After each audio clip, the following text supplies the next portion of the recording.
Jadi saya berpendapat bahwa kalaupun saya di Kota Makassar ini hanya sebatas lilin, tapi kalau saya kembali ke Kolaka Utara, saya akan menjadi cahaya besar.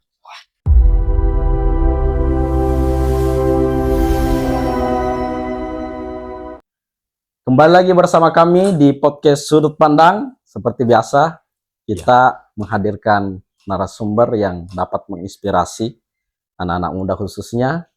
Nah, tentu narasumber kita ini memiliki perjalanan yang menarik untuk kita dengarkan bersama. Betul. Luar biasa. Ya, luar biasa narasumber Beliau kita. punya rekam jejak yang sangat menginspirasi, ya setahu saya, karena saya juga pernah bersama-sama dengan beliau, dan beliau ini sudah tidak diragukan lagi bicara kapasitas luar biasa. Di masanya beliau boleh dibilang singa juga ya. Singa aktivis. Singa aktivis. Selamat datang ke Kanda Awaludin Esos. Mau dipanggil apa ini Kak? Panggil kakak, panggil bro. Sebenarnya biar dipanggil apapun boleh. Oke. Tapi lebih nyaman kalau sekarang ini akhir-akhir ini saya lebih familiar dipanggil Bro Awal. Bro Awal. Ya, Bro Awal. Jadi kita panggil Bro Awal saja. Bro Awal. Iya. Kira-kira ini Kak gini.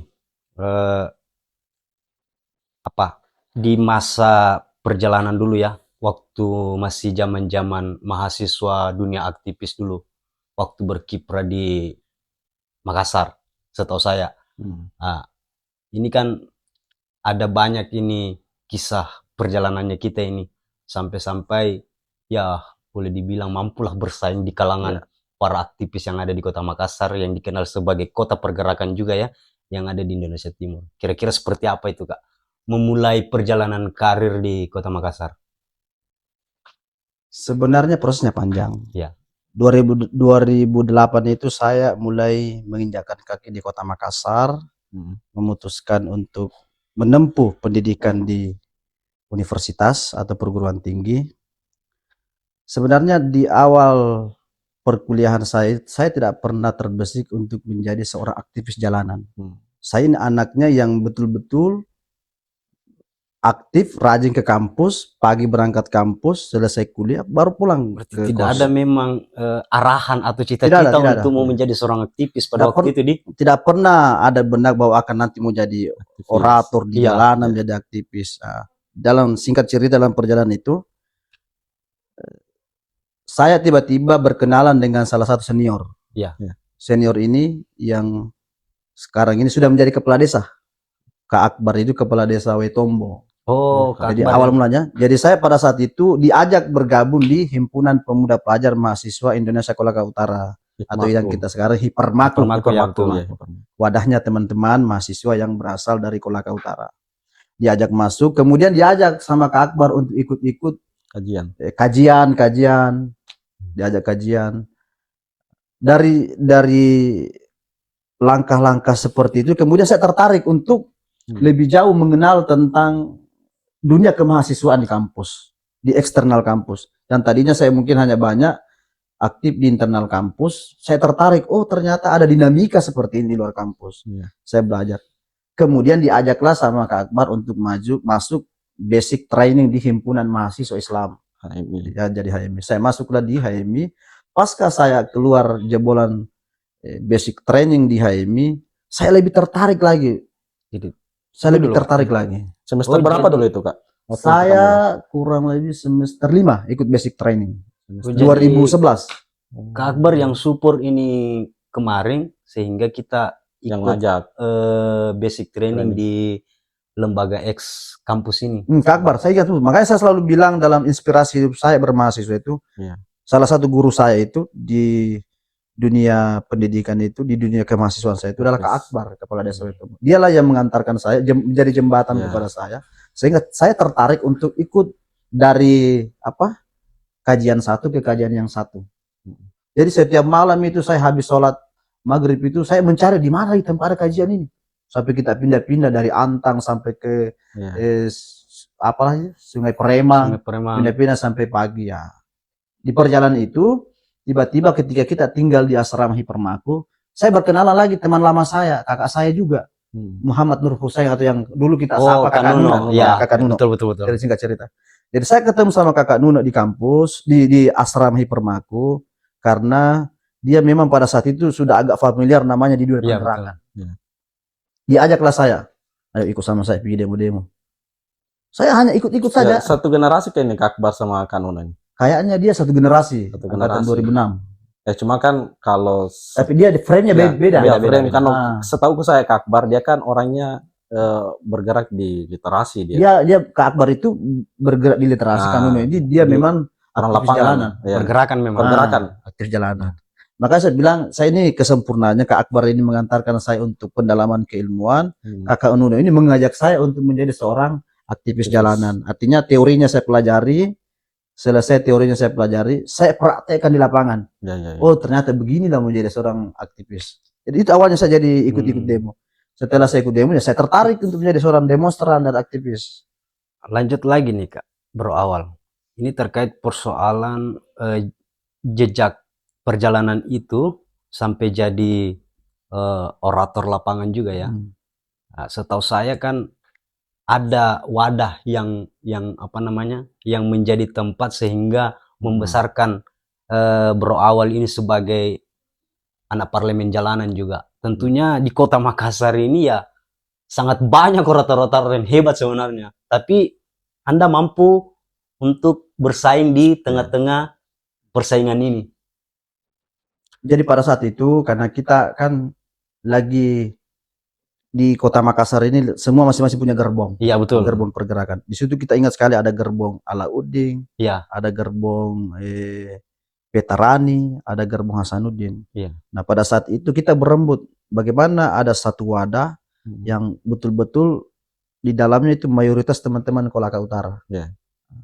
Kakak Nuno bersama kakak Mus itu pada saat itu membuat wadah yang namanya Forum Mahasiswa Lintas Kampus. Kak Musriyadi. Ya Kak Musriyadi yang sekarang juga kepala desa. Kepala desa juga ya, di kepala desa di Palopo. Palopo ya.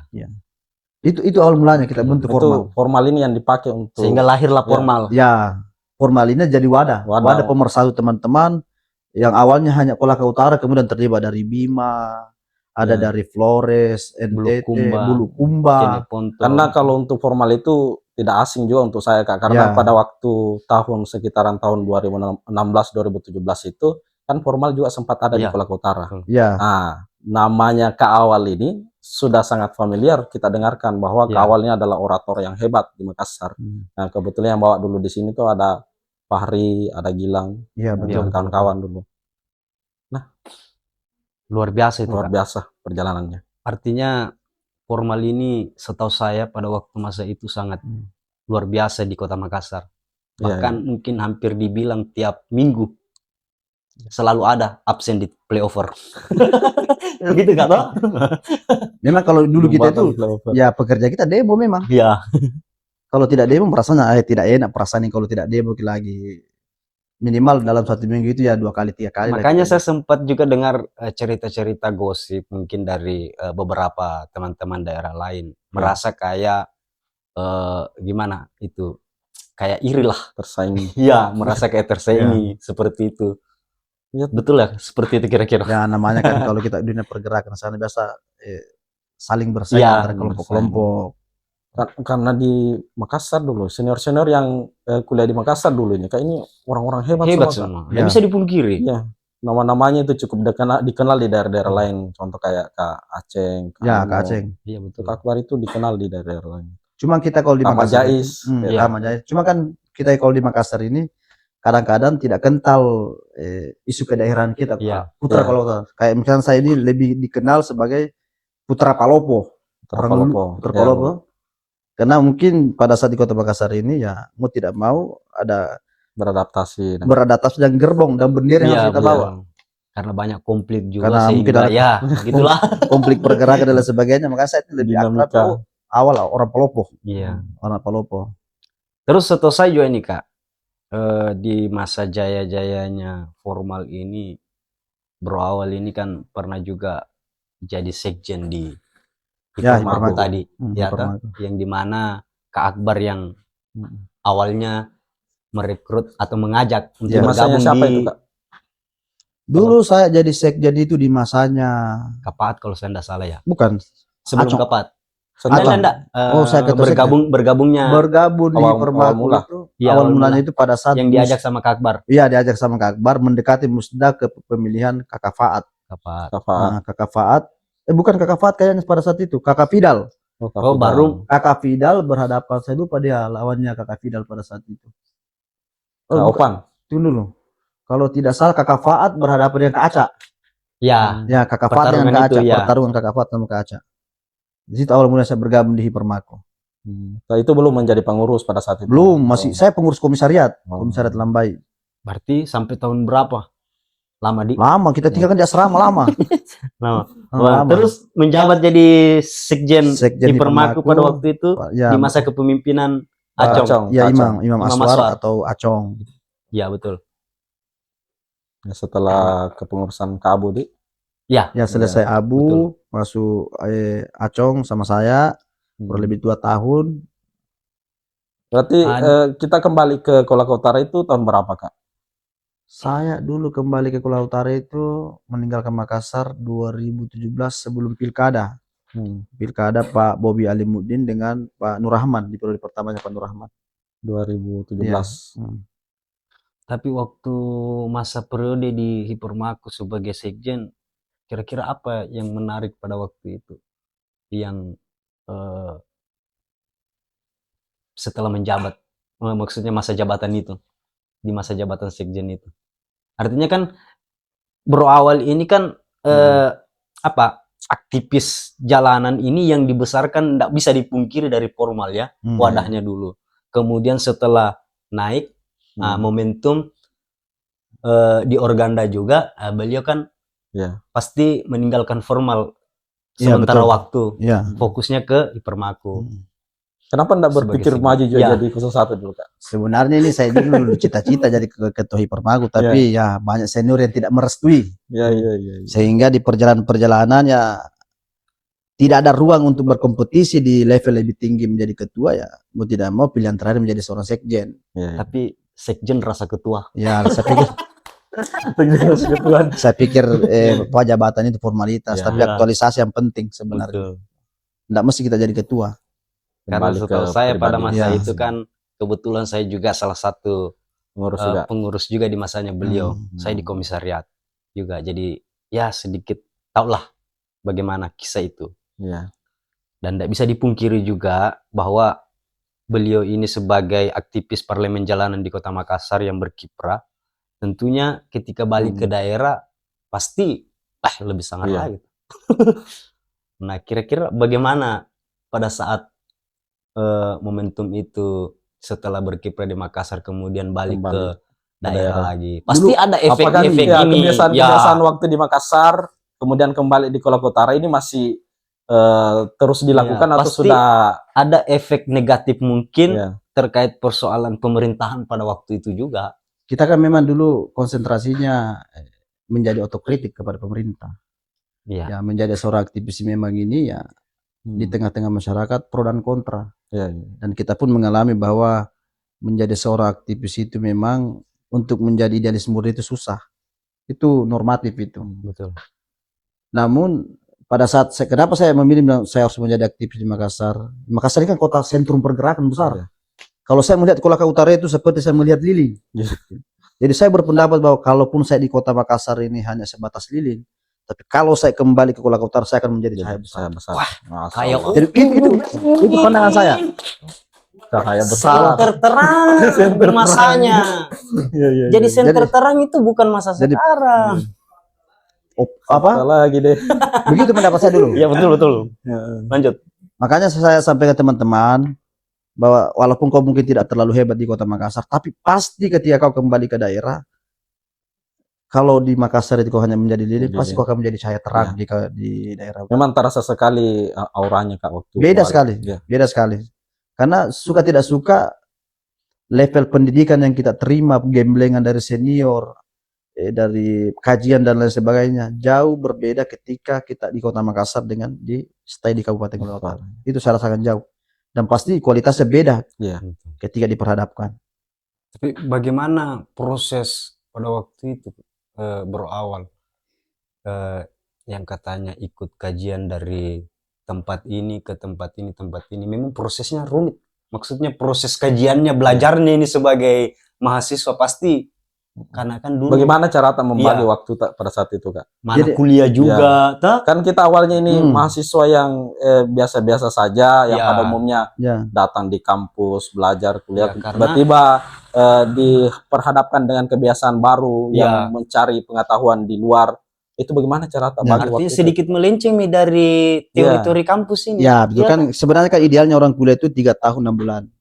Hmm. Jadi sebelum saya terjun ke aktivis lapangan sebenarnya itu, saya sudah menempuh pendidikan kurang lebih 3 tahun. Hmm. Jadi sebenarnya yang tersisa saya itu hanya skripsi Iya, yang tertinggal. Saya kan kuliah 9 tahun. 9 tahun. Iya. Jadi setelah Dari saya 2008 2008 sampai 2017, 17 saya selesai. Jadi pada saat saya Paripurna memutuskan diri untuk aktif di kajian dan parlemen jalanan itu, hampir dibilang saya sudah jarang masuk kampus. Berarti mapala juga ini, Ah, mahasiswa sehingga- kopi lama. Skripsi saya ini tertinggal.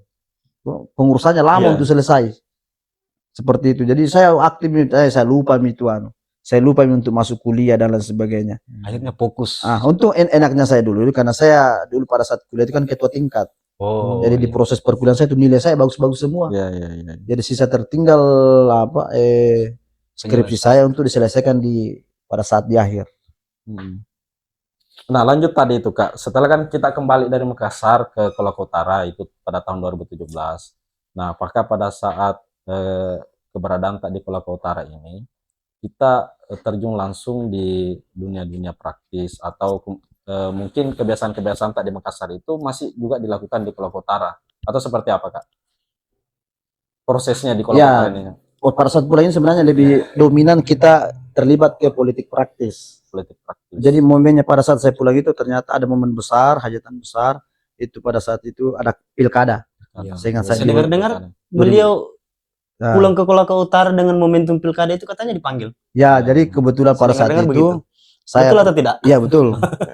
Jadi ada cerita lucu saya ini. Ya, ya, Iya. ya. Sebenarnya saya ini tidak pernah berpikir saya akan kembali ke daerah secepat itu. Ya. Kenapa? Pada saat itu di dunia pergerakan Kota Makassar lagi Keren. tren-tren lah. Misalnya Iya. kalau artis sebenarnya itu pendatang baru. Iya, Iya. betul. Jadi saya pada saat 2017 Lagi ini naik-naik daun aktivis pendatang baru yang lagi-lagi banyak dibicarakan teman-teman di di warkop kalangan aktivis. dengan berbagai fenomena yang saya lalui. Iya, Hmm. betul. Bahkan saya dilaporkan sama Syahruni Alrif yang sekarang itu Bupati Iya, Sidrap. Bupati Sidrap. Waktu beliau masih jadi Masih anggota jadi DPR anggota provinsi. DPR provinsi. Jadi pada saat itu ada kejadian, saya mau ke Makassar pada saat itu. Iya. Kita mau demo di Makassar itu, demo di kantor, yang jelas di bagian-bagian pertanian dan pantai ke sana. Jadi pada saat saya di daerah Urip Sumiharjo ke ya, sana. jadi saya di perjalanan sampai di Sidrap itu, Sidrap di Sadrep kalau tidak salah itu. Tiba-tiba almarhum ketua DPR Pak Musakir Sarire itu WA saya. Hmm. Awal kalau bisa saya minta kau pulang. Karena besok kita ada konsolidasi akbar dengan Pak Bobi, saya Ya. minta kau pulang. Nah, padahal sebenarnya saya ini harus pulang sebenarnya ke Makassar karena saya jenderal lapangan pada saat itu. Tapi karena tidak bisa, saya bilang tidak bisa ini saya pulang ini deh. Karena saya sudah di perjalanan dan tidak ada mobil bisa saya pakai. Ya, maksudnya infonya dari almarhum untuk WA pribadi ke kita untuk pulang dalam urusan apa maksudnya? Kita mau deklarasi Deklarasi. akbar Pak Bobi sama Pak Maksum. Oh, pilkada. Ya, pilkada. Saya bilang tidak ada tidak bisa pulang lagi nih karena tidak ada nih kendaraan. Iya. Jadi Pak Musakir itu sampaikan, tidak, kau cari mobil, bayar saja, antar kau ke Melingkar. Jadi saya turun di itu Sidrap, saya sama Akbar saya sampaikan, kau terus ke Makassar, karena kau mau demo besok itu harus datang. Saya pulang, ternyata pada saat demo besoknya itu teman-teman itu merusak. Kantor pertanian mereka rusak, banyak yang mereka rusak. Nah, makanya teman-teman ditangkap ada berapa orang? Yang dimasukkan di Polrestabes. Di Polrestabes ditangkap. Jadi saya ini dicari sama orang Polres karena penanggung jawab lapangan. Iya, betul. Sampai dibilang di mana awal pada saat demo itu. Iya. Dicari tahu. Kebetulan pada saat itu memang ada sedikit konflik dengan Kasarreskrim Polrestabes Makassar sebelum demo ini, konflik ini. Ditangkaplah teman-teman. Saya dicari tahu, oh ternyata itu hikmahnya. Andai kan mungkin saya terus kemarin ke Makassar itu, mungkin juga saya ditangkap pada saat itu. Karena jenderal lapangan demonstrasi pada saat itu. Jadi malam itu juga berawal balik ke daerah. Langsung pulang ke daerah. Melingkar. Melingkar. pulang di Kolaka Utara melingkar cari mobil sampai di sini. Karena momentum Pilkada pilkada 2017. itu yang mau Ya. deklarasi akbar di. Iya. Oh. Terus setelah balik ke Kolaka Utara dengan momentum deklarasi akbar ini, Bapak posisi Sebagai apa? Bro Awal ini sebagai posisinya sebagai apa di situ? Iya. Maksudnya Dulu apakah sama Nah. dengan apakah terlibat sebagai tim ring 1 kah? Apakah Wah, seperti apa istilahnya ya, itu? jadi saya dulu pada saat itu kan sudah masuk di PDI. Ya. Saya dikasih jabatan ketua Badan Saksi Pemilu Nasional. Oh. Jadi saya ini tugas saya memberikan pelatihan kepada seluruh Seluruh saksi, saksi, ya. Bobi Alimuddin Page, Bapak Se-Kolaka Maksum, Utara. se-Kolaka Utara. Jadi saya kerja itu roadshow hampir 1 bulan dari kecamatan ini, 15 kecamatan ini, kecamatan 15 Ya. kecamatan Sekolah Utara. Kolaka Utara. Jadi saya dulu bertanggung jawab di wilayah itu. Iya, luar biasa. Berapa lama? Saya itu sama teman-teman itu sekitar 1 bulan. Kita roadshow pergi melatih semua saksi di kecamatan, semua saksi di desa-desa. Luar biasa. Saksinya Pak calon Ya, bupati ya. ya apa sih kemarin tagline-nya Bobi. kita itu? BAP. BAP. Ya, BAP. Luar biasa. Terus terkait persoalan setelah selesai momentum pilkada itu kan beliau sudah selesai juga kan kuliahnya. Ya, Kemudian balik lagi ke Kolaka Utara. Oh, sempat kembali ke Makassar lagi, Kak? enggak sudah Sudah tidak enggak? pernah. Setelah pilkada itu, saya waktu selesai pilkada kan kami kalah. Ya. Jadi saya memutuskan untuk pergi ke Kediri. Kediri. Oh, Ya, sempat ke jadi Kediri. saya ke Kediri belajar bahasa Inggris. Kemudian Berapa lama? sekitar 1 bulan di Kediri, 1 bulan di Kediri. Setelah itu ke Jakarta karena momen ada Pilgub DKI pada saat itu. Dan semua pengurus-pengurus kabupaten diminta untuk membantu Bapak Ahok di Jakarta pada saat itu. Jadi saya di Jakarta itu kurang lebih 3 bulan sampai momen Pilgub DKI Jakarta. DKI Jakarta. Iya. Yang waktu lawan Pak Anies. Ya, lawan Pak Anies Baswedan. Iya. Tapi mungkin bisa sedikit dikasih keluar bahasa Inggrisnya waktu di Kediri kan pasti masih luar biasa pasti speakingnya. Lupa-lupa mikir itu. Little. Ada jadi tahu sedikit-sedikit. Nah, sekarang kan kita tahu bahwa Bro Awal ini balik ke daerah sudah lama, ternyata. Dan hari ini momentumnya beliau kan masuk dalam satu perusahaan pertambangan nikel yang ada di Kolaka Utara, salah satu perusahaan yang besar juga ya. Tentunya Bapak punya posisi strategis di situ. Itu ceritanya bagaimana? Dan saya ingat-ingat tuh bagaimana cara saya bisa bergabung.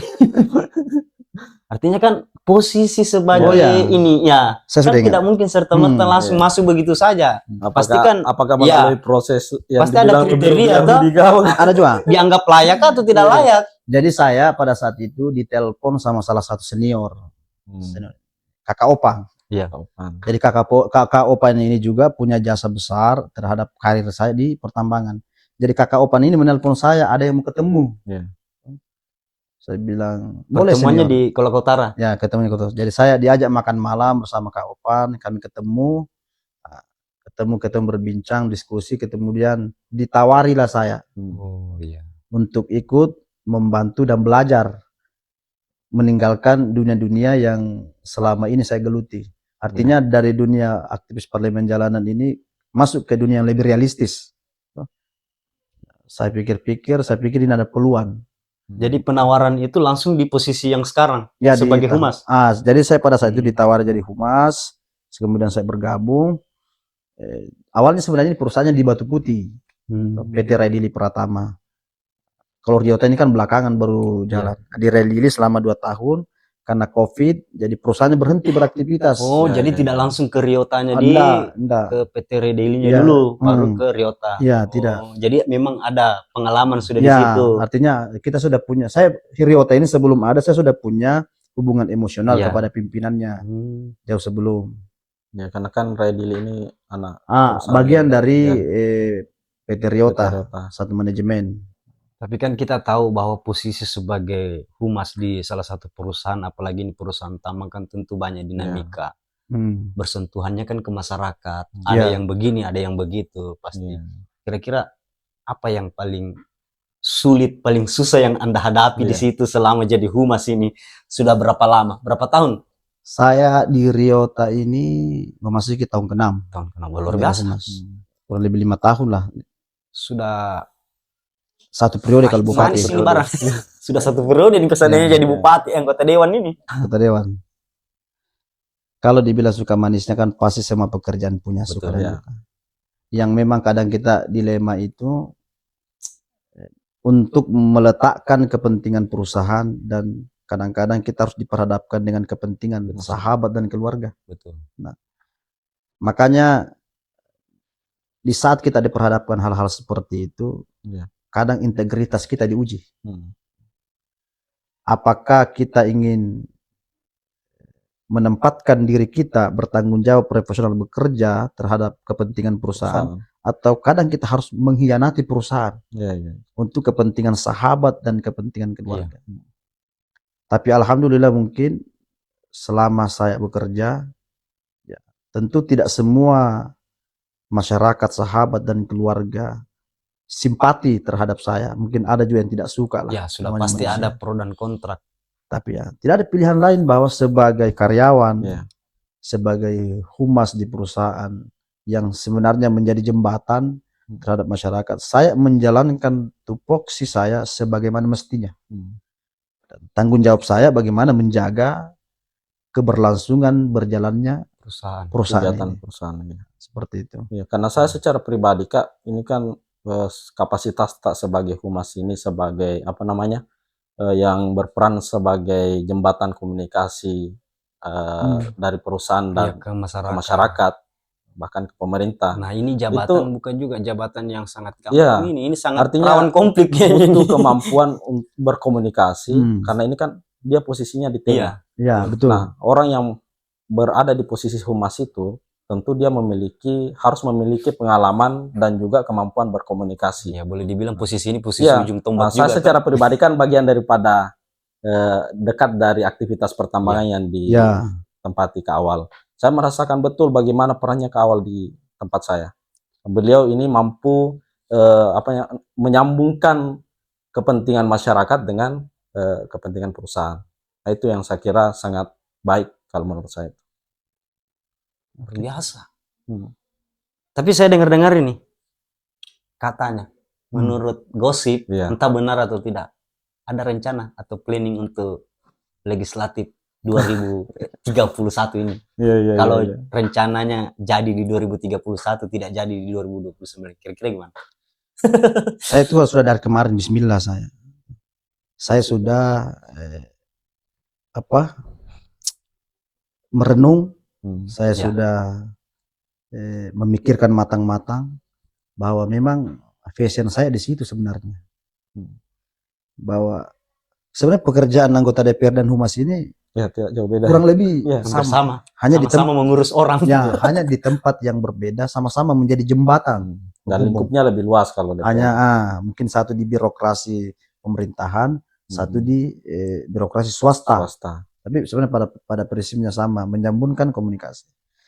Jadi niatan saya ini sebenarnya sudah saya lakukan pada saat 2019. Cuman pada saat itu saya belum diberikan kesempatan untuk duduk di parlemen, dan 10 tahun saya menanti kesempatan itu, dan mudah-mudahan di 2029 ini saya diberikan kesempatan untuk ikut berkompetisi. Kalau boleh tahu, waktu yang sebelumnya di partai mana? Dulu saya masuk caleg di partai PDI. PDI. Dapil 1. Dapil 1 Kolaka Utara. Iya. Jadi betul cerita itu yang beredar atau gosip itu yang beredar bahwa ke depan siap. Ya, insya Allah siap. Bismillah. Saya sudah bismillah saya. Dauma Capa. Dauma Capa. Dauma Capa. Jadi itu Dauma Capa tagline atau apa itu? Tagline. Jadi itu tagline-nya apa maknanya itu Kak Dauma Capa itu? Apa maksudnya itu? Jelasnya Dauma Capa sudah paten itu, Dauma Capa. Sudah paten ini. Jadi ini yang akan dipakai nanti ini kalaupun kita dirahmati panjang umur ini. Insya Allah kalau saya panjang umur, sehat-sehat, mendaftar, sudah paten itu Dauma Capa. Dauma Capa. Luar biasa. Bagaimana? Maksudnya Dauma Capa sama Pak Awal. Ya, enggak, begini Bro Awal, Kakak Awal. Dauma Capa ini kalau menurut saya pribadi sepertinya memiliki tanggapan negatif atau Ya, ya, liar ya, ya. jadi diskusinya ini barang.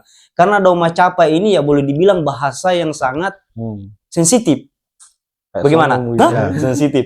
Nah, untuk menanggapi itu, kira-kira apa makna Dauma Capa itu sehingga menjadi tagline-nya kita nanti, ya toh, supaya tidak jadi isu liar, Ya. cerita liar. Ya, Maksudnya oke, jangan oke. sampai dia bilang, "Oh, Masyarakat apa butuh juga ini penjelasan Dauma Capa ini maksudnya apa Ya. ya itu." Jangan sampai banyak orang Ya. tersinggung di luar. Cocok. Toh, bagaimana? Ya. Oke, jadi saya luruskan. Ya, Ya. mungkin bisa diluruskan memang di sini.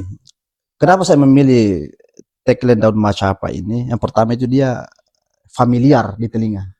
Ya. Familiar. Yang kedua, secara maknawi sebenarnya kata Dauma Capa ini lebih kepada pesan moral terhadap diri saya sendiri. Pesannya apa? Bahwa saya ketika ikut berkompetisi politik, bertarung di pilcaleg nanti, tidak boleh memandang rendah siapapun. Oh, Mau jadi- misalkan saya ini, awal ini humasnya Riota, banyak ada kekuatan politiknya yang besar, tidak boleh. Oh, jadi itu Siapapun lawan saya nantinya akan saya letakkan sama persisnya antara A, B, dan C. Saya tidak melihat ini jago, ini tidak jago. Saya tidak mau melihat orang rendah, saya juga tidak mau melihat orang tinggi. Oh, Karena- jadi tagline Dauma Capa ini Dominan ya dominannya ke pribadi Anda pesan untuk- moral ya, kepada pesan sama moralnya saya. untuk Yang- menanggapi bahwa Ah. tidak memandang enteng siapapun saya tidak nantinya. memandang itu, karena Oh. nasib orang tidak ada yang tahu. Iya, betul. Yang kedua, pesan moral kepada teman-teman. Saya kira Dauma Capa ini kompetitor. ya istilahnya buat yang lain-lain ini calon-calon ini balon-balon nanti. Dauma Capa sih baru awal. Ya termasuk juga itu. Ini pesan moral kepada teman-teman, ya, hati-hati juga. Hati-hati juga. Oh, tapi lebih pada pribadinya Bapak. Tapi lebih dominan pesan moral kepada pribadi saya, karena itu takabur Sebagai tidak bagus. Pelajaran Takabur juga tidak ya. bagus. Sebagai pelajaran bahwa saya ini harus mempersiapkan diri matang-matang. Iya. Ya, siapapun nanti lawan saya di partai politik itu, saya pandang sama. Saya tidak mau bilang dia jago. Saya juga tidak mau bilang dia, wah emang lemah Iya. gitu. Pokoknya sama.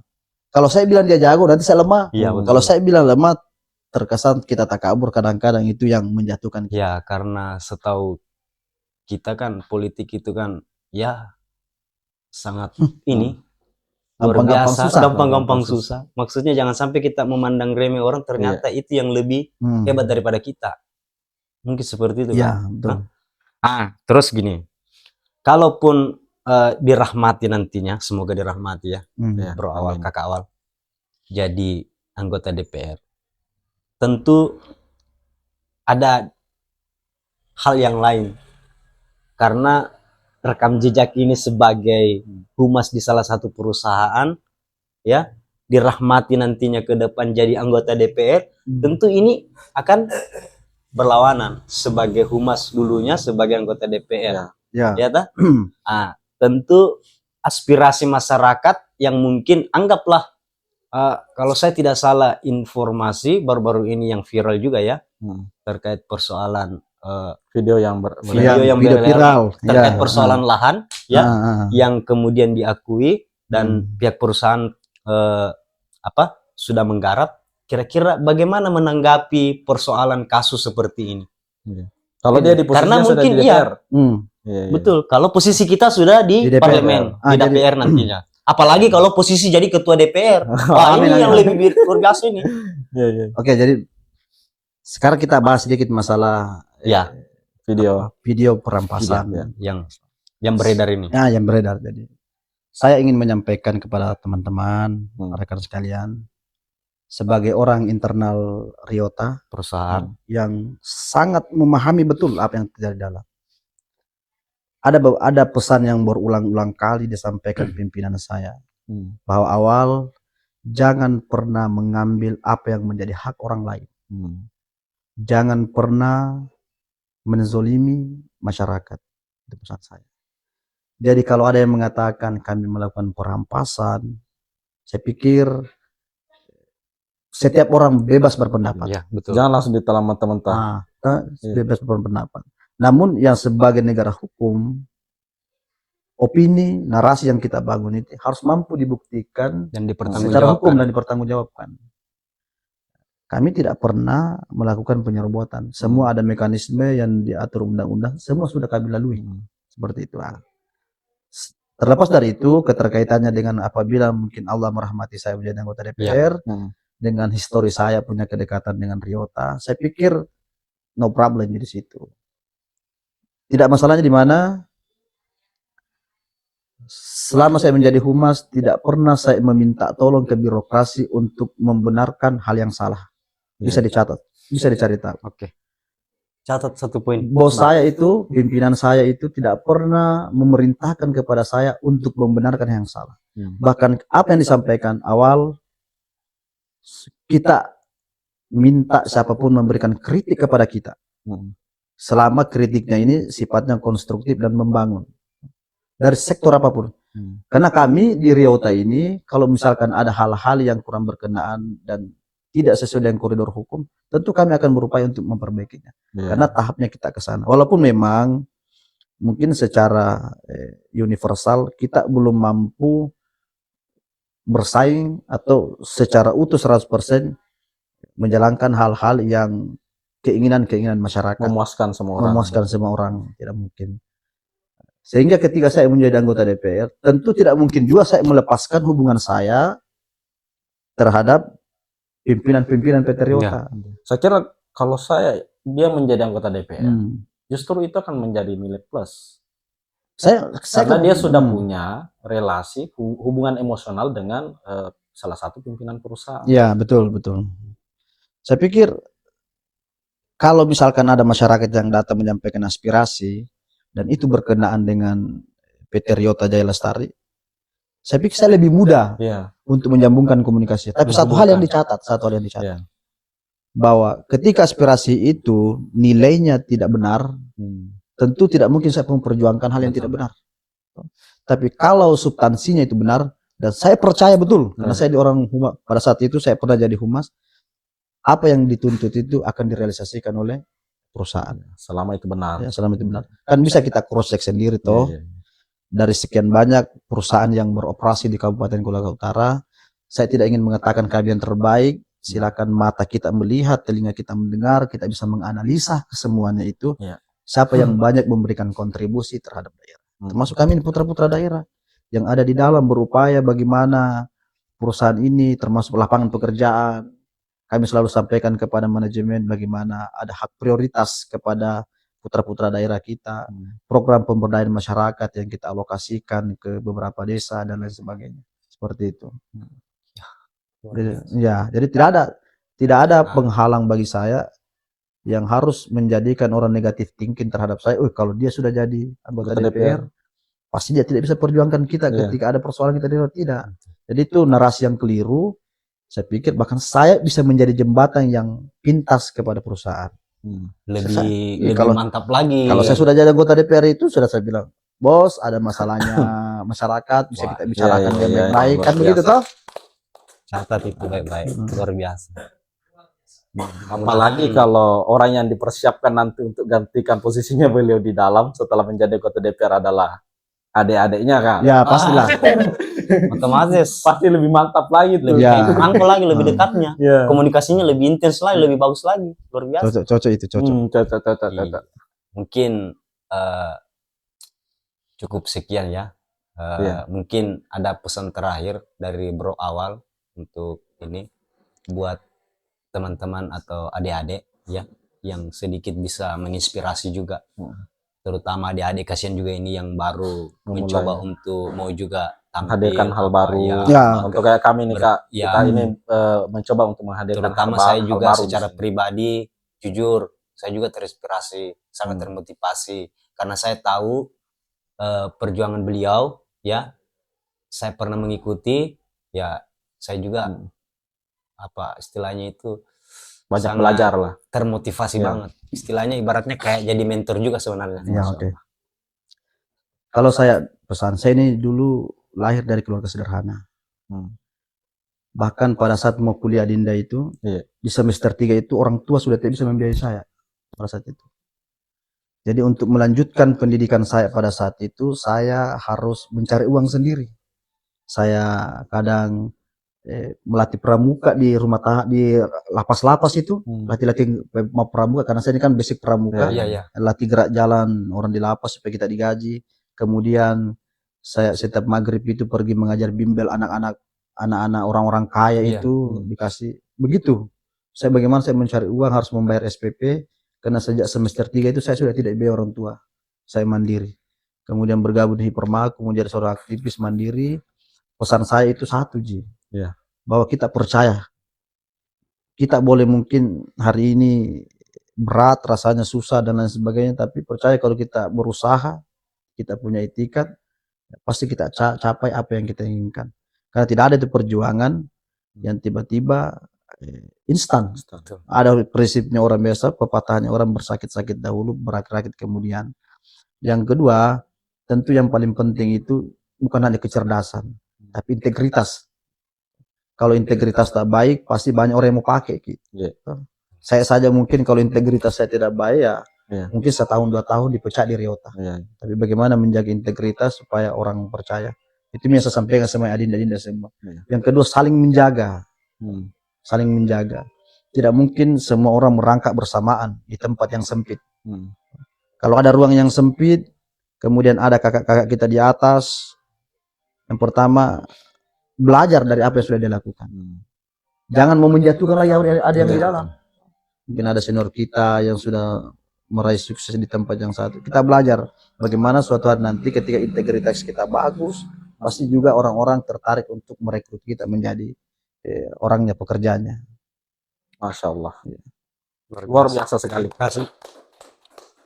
Terima kasih Kakak Awal, Bro Awal, karena sudah meluangkan waktu di tengah kesibukan yang sangat padat jadwalnya beliau. Pernah pulang hari ini ternyata bersedia hadir di tempat kita.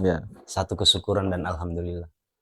Saya kira cukup untuk perbincangan kita pada malam hari ini. Kita nantikan episode yang berikutnya yang tentu akan lebih menarik lagi. Wassalamualaikum warahmatullahi wabarakatuh. Waalaikumsalam warahmatullahi wabarakatuh.